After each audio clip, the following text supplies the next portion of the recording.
Good morning, this is Jack from Charting the Markets, and this is the pre-market webinar for the morning of Wednesday, the 24th of September. My disclaimer, it is for educational purposes only. I'm here to share my technical analysis with you. I hope you can take some of what I'm doing, learn from it, transfer it to your own charts.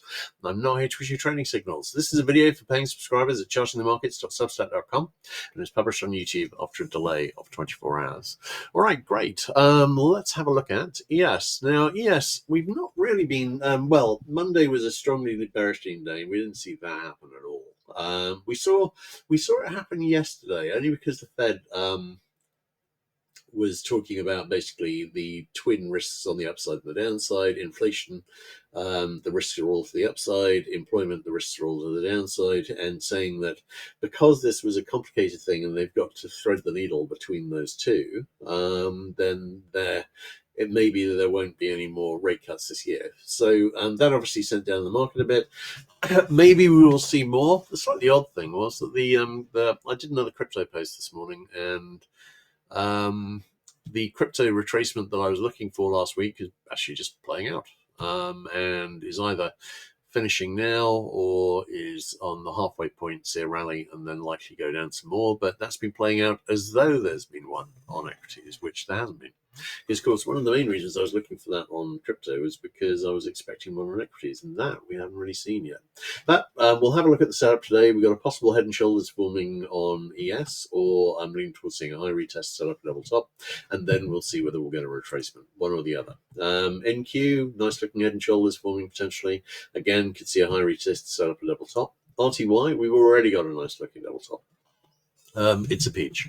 Might see a retest of the high here anyway. YM, we saw a spike higher yesterday, which actually went through all my trend lines everywhere, but this might be a bearish overthrow. Keeping an open mind, and also bearing in mind that we can see actually YM and RTY just stall for a while the others go up. And we've been seeing that pretty regularly because, of course, there's not a huge amount of AI action in the Dow. There's some. There's none really in the RTY. And RTY is seen as the most sensitive to interest rates, even if actually what the Fed does doesn't actually have a great deal of an effect on interest rates. DAX. DAX, I've been looking carefully here. We've got a nice looking falling wedge here. Still thinking we might see a retest this low, but I've got to say this is leaning towards a move up again soon, which I wouldn't be surprised to see on the German market. On ESTX, we've got a nice looking double top here within a nice looking overall rising megaphone, and I'm leaning towards that breaking down. We shall see how that goes. Right, let's have a look at the bigger picture charts. Oh, sorry, you have to bear with me a moment. I'm having some memory issues this week, which I'm going to fix by basically just putting in a whole load more memory, mainly because my favorite browser for charting, which is Opera, has changed the way they do things in a way which means that it actually involves taking quite a lot more memory up. So I think what I'm going to do is I'm just going to blitz that and put a whole load of more memory in. But in the meantime, I'm just being slightly cautious about what I've got open. All right, looking at SPX. On the daily chart, obviously, we had some negative divergence limited, and that failed. And it went higher, so we've got no current positive divergence at the moment, negative divergence. But if we saw a high retest, we could get some. So actually, my preferred outcome today would be to see a high retest and then see whether we can do a retracement. In terms of ES, we lost the divergence there as well. And again, we've gone down to a level where we could set up some pretty nice looking sell signals, in this case, possibly both on RSI 14 and RSI 5, if we were to see a high retest. On the hourly, on the daily chart, on the hourly chart, we've not quite reached the trend line I was looking at. We're still on a weak RSI 14 sell signal, which may be on the way to making target, but again, might see it retest to the high. And yesterday we were pretty close to a test of the 50-hour moving average, which tends to be pretty good short-term support. We'll see how that goes today. On the 15-minute chart, looks like a buy signal there, but it's not because we didn't retest this low. Gone quite a long way over the channel resistance here. Could be a bearish overthrow, although to be honest, I don't really look for those on the early charts. But this is the move up from August. So this is the move up from September. We've got a pretty nice looking rising wedge, which may well be topping out. We will see. It's not a bad setup. It's thin. I'm not looking for a big retracement here. I'm not seeing any sign of a big retracement here, although there's quite a lot of talk about it in the talking heads and so on. I mean, obviously, everything is overboard, but, that's been the case for quite a while before without any big retracements, and at the moment I'm just not seeing an awful lot, but I am thinking we could manage some modest retracement. On the Qs, again, nice setup to get some sell signals here if we see a retest of the high. Hourly chart, we're not getting close yet to this trend line, which is quite a long way away, given that Qs spent the whole of August going sideways.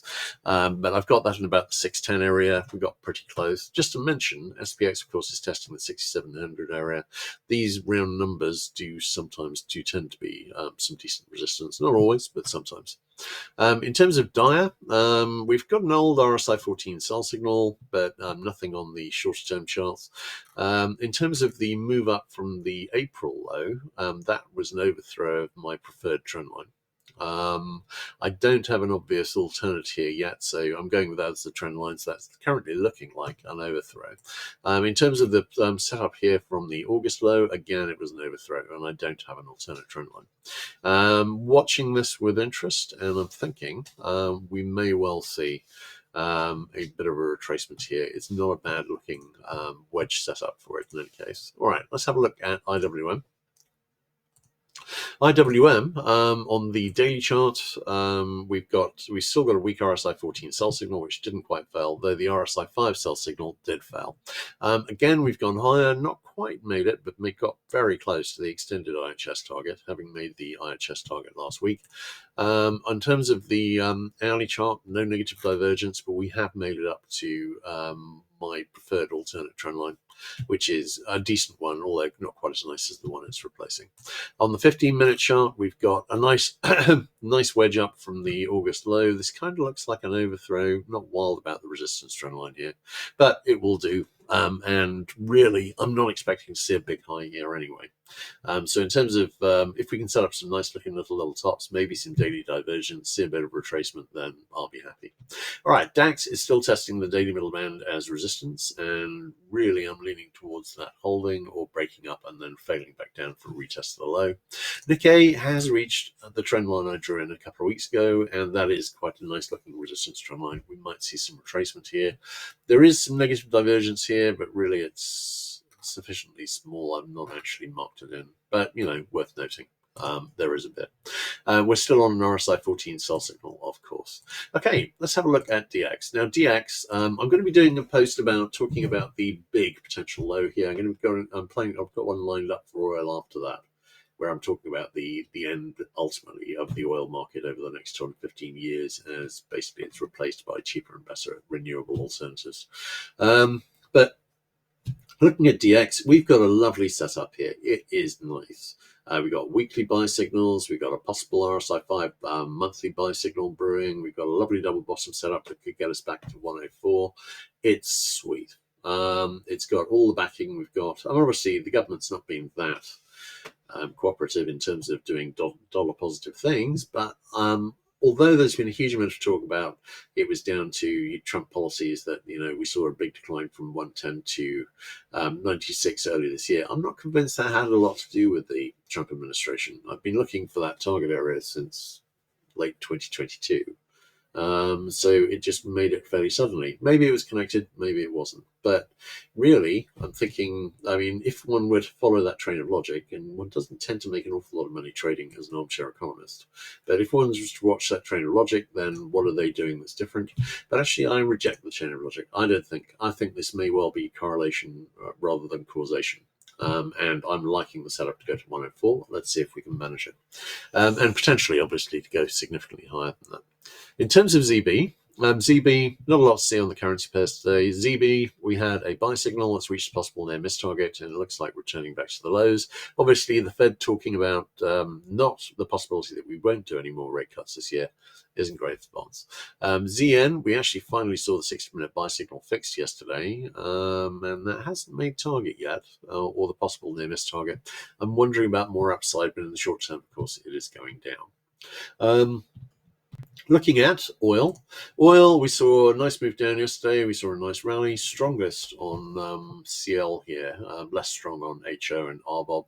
We're basically trading in a range. We've been trading in a range for a while. We're getting back towards the top of that range, and at the moment we've got a 60-minute sell signal brewing, suggesting we may be having another leg down again. But we've been trading in a range for a while. Really, that's the case for all of these. 60-minute sell signal fixed on HO, RBOB, no current divergence, but actually looking at the price there, we may get some at the open today, or we may just lose that. So we're in a rally phase, and unless we're going to break out of this this long sideways consolidation, the higher we go, the more likely it is we're about to reverse. NG, I'm still wondering about a possible further test down. I think we need to go down probably another 15, maybe. To retest the main low that I've been looking at. So I'm slightly skeptical about a move up here, but we are seeing a bit of a rally. It might just be a bear flag. GC, I was talking about the possibility. Well, we've got a whole load of daily negative divergence on the metals here, and I am wondering about a possible retracement here. It's just a possible retracement. I don't have any patterns. I don't have anything really strongly suggesting it. I've just got the divergence, so I am just flagging that as a possibility here. We've got some short-term sell signals as well, but we may just bulldoze up through that divergence, and we've seen that happen for many times. SI, I'm still wondering. I'm still saying the next obvious big target would be at a retest of the all-time high at 49.51. In the short term, we've got a 6-minute sell signal fixed. We've got some daily negative divergence. We've got some. We've got a possible little head and shoulders forming here, but it is small. If we're going to see a retracement here, I wouldn't be looking for anything spectacular.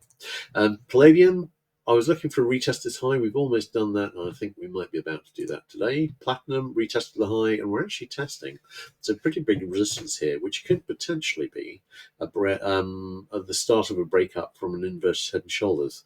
Watching this with great interest, but potentially, if we see a hard breakup here, that could take us a lot further. HG, rally this morning. Again, we've just been trading sideways basically for months, forming what looks like a bear flag. So I'm leaning towards that sooner or later delivering a fairly boring retest of this low here in the 4.38 area, and then maybe going a bit lower.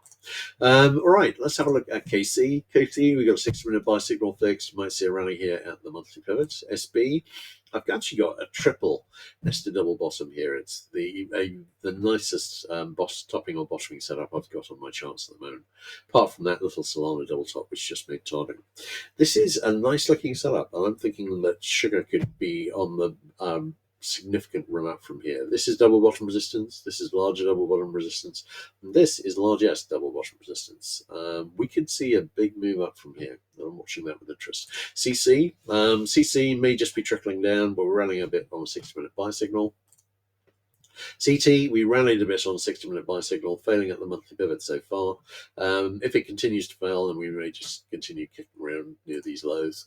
Lumber, we've made the possible nearest target on the 60-minute buy signal, and I am watching a potential double bottom here. That hasn't broken up yet, and obviously we've no longer got much support from the buy signal. ZW, wondering about a double bottom here, seeing how that goes.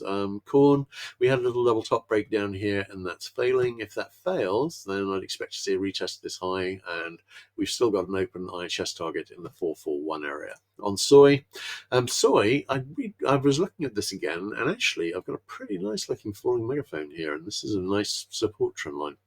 Wondering about a low here, 60-minute buy signal fixed. If we are heading back from megaphone resistance, I've got that currently in the 1050 area.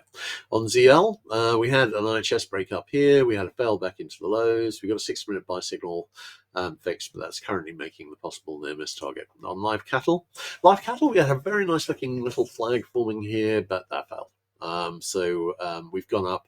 Obvious next target would be a retest of this high. Nothing really in terms of signals here. HE, we had a possible head and shoulders forming within the overall rising megaphone here, but instead we've gone back up pretty close to megaphone resistance. Now, if this megaphone's going to hold, we're going to see a turn back down soon. No current negative divergence. All right, let's have a look at questions. My pleasure as always, mate. And everyone take care, and I'll catch you guys again tomorrow morning.